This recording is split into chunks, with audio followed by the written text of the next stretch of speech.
Things that you're never going to tell a car salesman, coming up right now. Let's get to it.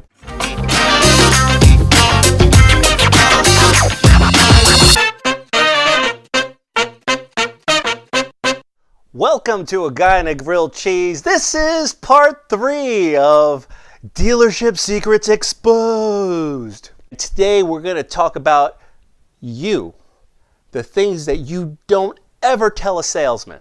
I've got 3 things that you never tell a car salesman. And we're going to start at number 3. Never walk in and declare the price or the payment that you want to pay.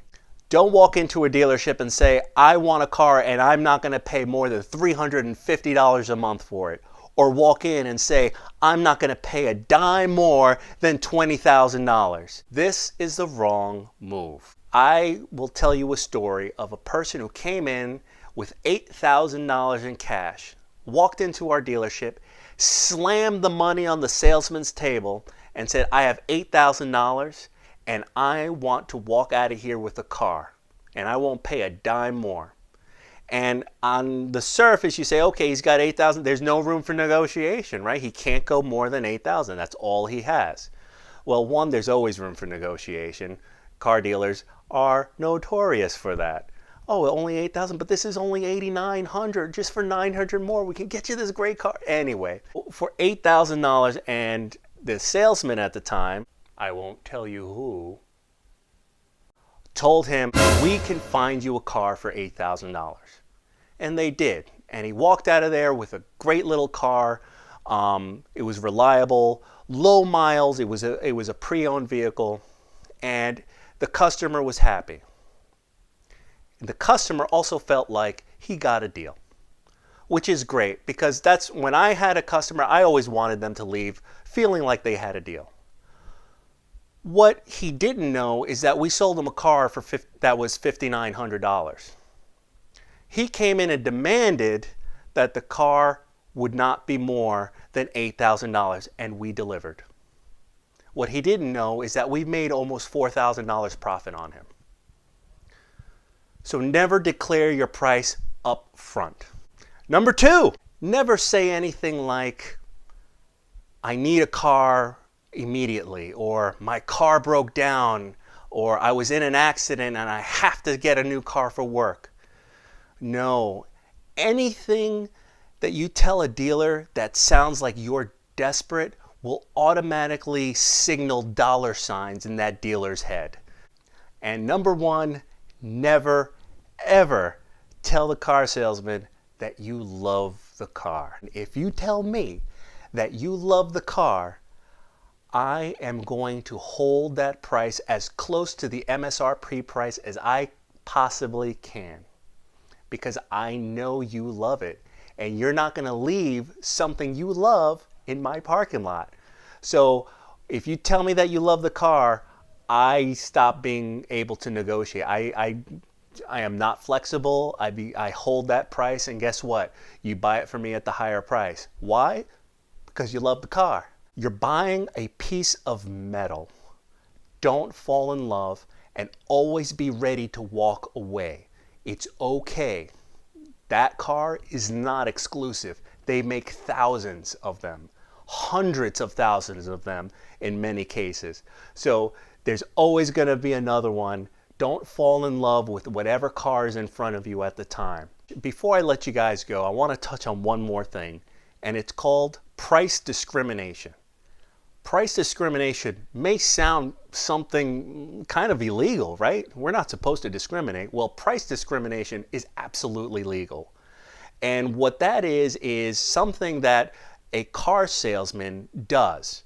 When you walk onto the parking lot, he or she is judging you.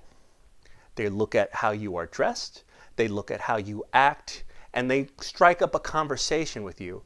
The conversation may sound harmless, but every word that you speak to a car salesman is going to be used. Car salesmen are trained to take all information that you are telling them and process it.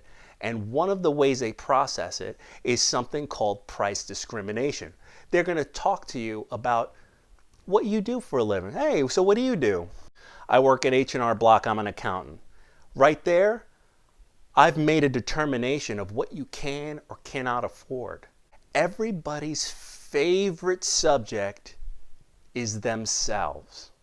So it was very easy for me to strike up conversation and get people to talk to me because all I would ask them is questions about them. And people feel empowered when they talk about themselves because out of everybody in this world, they know themselves the best and they can speak to themselves about themselves. And a lot of times they brag about themselves. And when somebody started bragging about themselves, I knew I had them. As a salesman, I knew I had you. If you start talking to me about what wonderful degree you have or what a prestigious college you went to, all of this went into the memory banks when I was dealing with you. There was no innocent conversation. I was looking to price discriminate, which is, in essence, trying to figure out what you can afford. And if I thought that you can afford quite a bit, not only would I show you a more expensive car, but I would hold closer to that MSRP price because I knew you could afford it. And in many instances, I would use their own words against them in the negotiation, sometimes challenging their ego, saying things like, oh, I thought you said you could afford this. Oh, aren't you a chemist? Can't you afford this? I can't even tell you how many times this worked. If you take anything away from this, take this away. When you talk to a dealer, when you talk to a salesman, everything you say is being processed. And there are no innocent conversations. None. They're either trying to build rapport with you, trying to price discriminate you. Okay? So be aware of what you say. I used to work for a big supermarket as a district manager. I made pretty good money doing it. But when I went to a dealership and they asked me, oh, I just work at the supermarket. When we go for financing, at that point, we have already negotiated the car. So they never really knew what I made. They just thought I worked at a supermarket. Well, that's our time for today. Tomorrow, we're going to talk more about that finance manager and those products he likes to sell. Thank you so much for spending part of your day with me, and I'll see you next time. So long, everybody.